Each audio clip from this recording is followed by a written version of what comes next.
میرا پیارا نبی کتنا پیارا محمد از تمی خواہم خدا را خدایا از تو عشق مصطفیٰ را. اگر اپنی کوئی بات شعر میں پیش کرنی ہو، اپنی بات مختصر انداز میں کہنی ہو تو یہ کہہ سکتے ہو کہ اے اللہ میں تجھ سے تیرے حبیب کا عشق چاہتا ہوں، اور اے محمد صلی اللہ علیہ وسلم ہم آپ سے اللہ کا تعلق چاہتے ہیں. تو عشق مصطفیٰ میرے محترم بھائیو، یہ تو سرمایہ حیات ہے، یہ تو مسلمانوں کی زندگی کا سرمایہ ہے.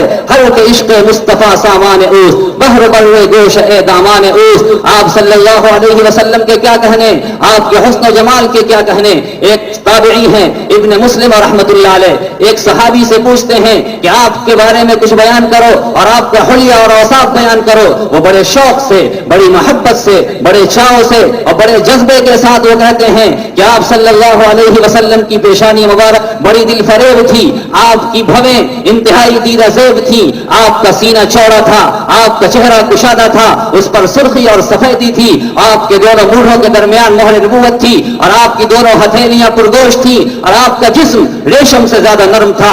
انس فرمایا کرتے تھے اللہ کی قسم میں نے اپنی زندگی کے اندر ریشم کو بھی چھوا ہے اور آپ کے جسم اطہر کو بھی چھوا ہے. میں اس نتیجے پر پہنچا ہوں کہ آپ صلی اللہ علیہ وسلم کا جسم اطہر ریشم سے زیادہ نرم تھا.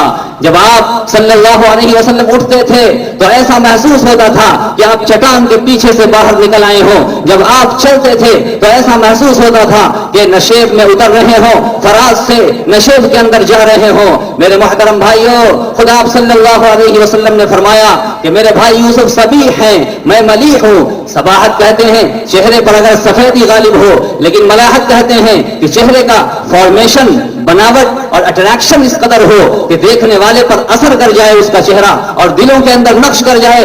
آپ نے فرمایا میرے بھائی یوسف صبیح تھے اور میں ملیح ہوں. شادی شیرازی نے کہا تھا بلغ العلا بکمالہ کشف الدجا بجمالہ حسنت جمیع خصالہ صلوا علیہ وآلہ.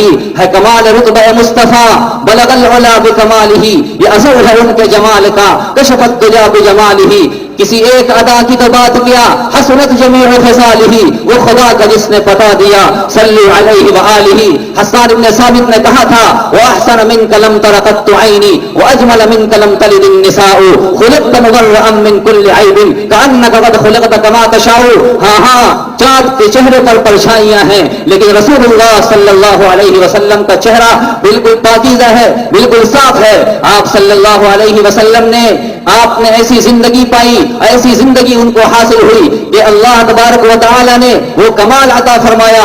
کسی حسد کرنے والے نے اور کسی اعتراض کرنے والے نے اعتراض کیا ہو، لیکن آپ کی صداقت کی گواہی دیا کرتا تھا، آپ کی امانت کی شہادت دیا کرتا تھا. جب اعلان نبوت کیا تو وہی لوگ جو آپ کو صادق اور امین کہا کرتے تھے، وہی لوگ جو آپ کو امانت دار اور دیانتدار کہا کرتے تھے، انہوں نے پوچھا تم نے نبوت کا دعویٰ کیا ہے تو دلیل پیش کرو، دلیل لاؤ. تو میرے نبی پاک صلی اللہ علیہ وسلم نے فرمایا لقد لبثت فیکم عمرا من قبلہ افلا تعقلون. میں تمہارے درمیان رہ چکا ہوں ایک زمانہ، تم نے میری زندگی کے نشیب و فراز کو دیکھا ہے. اگر میری جوانی تم کو پھولوں سے زیادہ معصوم نظر آتی ہے، اگر میری جوانی بے داغ نظر آتی ہے تو تم میری نبوت پر یقین کرو. اعتراض کرنے والوں نے اعتراض کیا، کسی نے ساحر کہا، کسی نے شاعر کہا، کسی نے کاہن کہا، کسی نے جادوگر کہا، لیکن کسی کی ہمت نہ ہوئی کہ یہ انگشت ماری کر سکے کہ آپ صلی اللہ علیہ وسلم کے کردار میں کوئی خرابی تھی، آپ کے کیریکٹر کے اندر کوئی کیڑا تھا. میرا قائد ہے وہ زندگی پیغام تھا جس کا، صداقت ذات تھی جس کی، دیانت نام تھا جس کا، وہ رفتہ رفتہ جس نے قوم کو منزل عطا کر دی، کلی آغاز تھا جس کا، چمن انجام تھا جس کا. میرے بھائیوں، آپ صلی اللہ علیہ وسلم ساری دنیا کے لیے رحمت للعالمین بنا کر بھیجے گئے تھے، ساری دنیا کے لیے رحمت بنا کر بھیجے گئے تھے. انسانوں کے لیے بھی رحمت، جانوروں کے لیے بھی رحمت، فرشتوں کے لیے بھی رحمت، فرشتوں کے لیے بھی رحمت بنا کر بھیجے گئے. آپ نے جبرائیل سے پوچھا جبرائیل تجھے میری رحمت سے کوئی حصہ ملا کہ نہیں ملا؟ تو جبرائیل نے کہا ہاں یا رسول اللہ آپ کی رحمت سے ہمیں بھی حصہ ملا ہے. تو کیا حصہ ملا؟ کہا یا رسول اللہ آپ کی تشریف آوری سے پہلے مجھے اپنے انجام کے بارے میں خوف رہتا تھا، لیکن جب آپ تشریف لائے تو آپ کے اوپر قرآن کی آیات اتری انہ لقول رسول کریم ذی قوة عند ذی العرش مکین مطاع ثم امین. مجھے اپنے انجام کے بارے میں تسلی ہوئی، دشمنوں کے لیے بھی رحمت تھے. جو عاصی کو کملی میں اپنی چھپا لے, جو دشمن کو ہی زخم کھا کر دعا دے, اسے اور کیا نام دے گا زمانہ, وہ رحمت نہیں ہے تو پھر اور کیا ہے. میرے محترم بھائیوں, صحابہ کرام نے وہ محبت کا مقام حاصل کیا ہے آپ صلی اللہ علیہ وسلم سے, اس کی مثال پیش نہیں کی جا سکتی.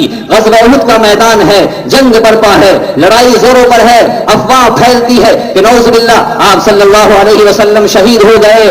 مدینے کے اندر کوہرام مچ گیا اور انصاریہ عورتیں رونے لگی اور واویلا کرنے لگی. ایک انصاریہ صحابی آتی ہیں اور کہتی ہیں میں اس وقت تک تصدیق نہیں کر سکتی ہوں, میں اس وقت تک تسلیم نہیں کر سکتی ہوں جب تک کہ میں خود معلوم نہ کر لوں کہ کیا واقعتاً آپ کی شہادت ہوئی ہے یا نہیں ہوئی ہے.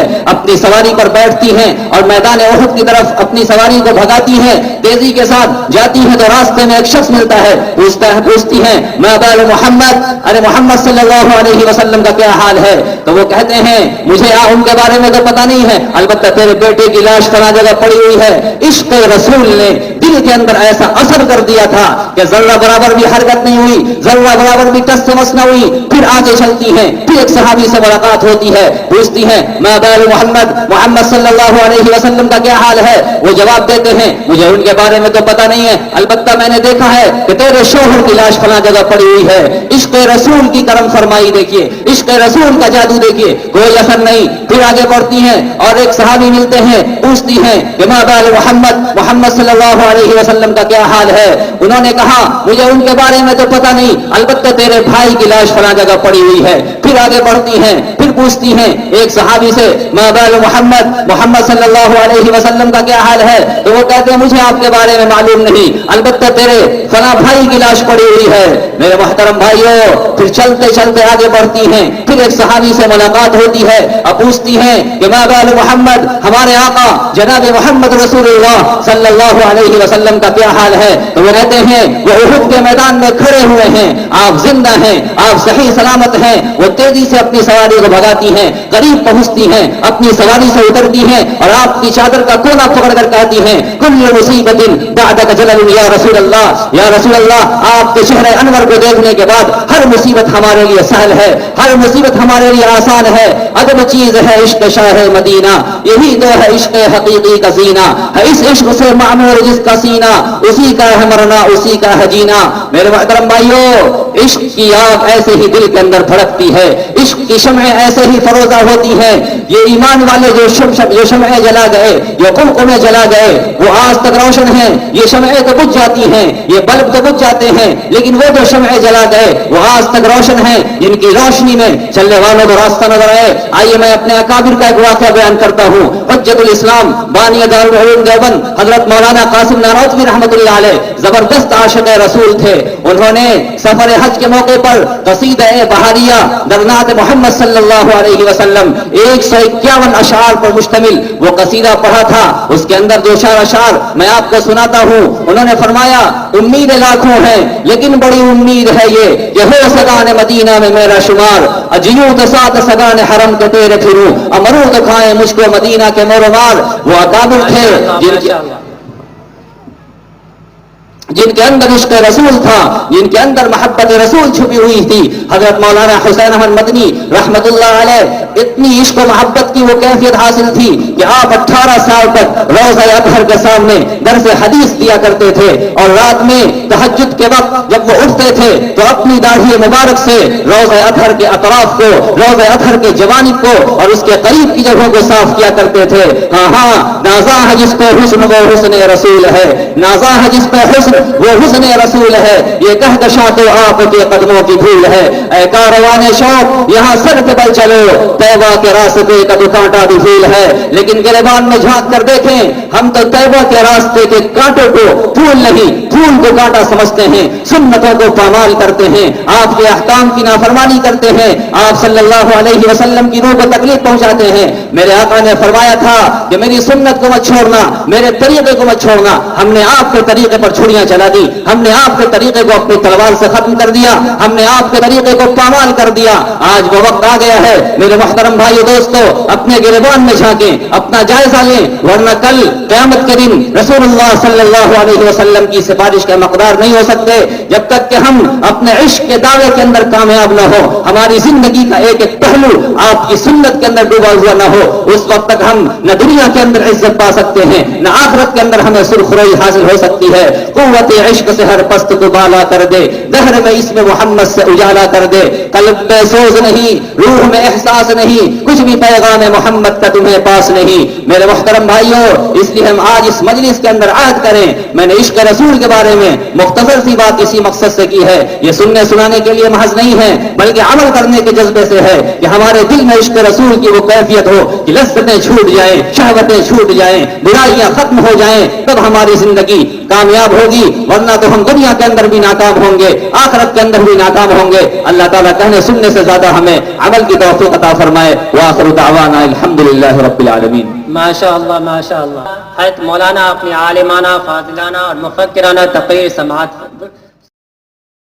دل سے دھڑپا گناہوں کا دھل جائے گا, عشق آقا میں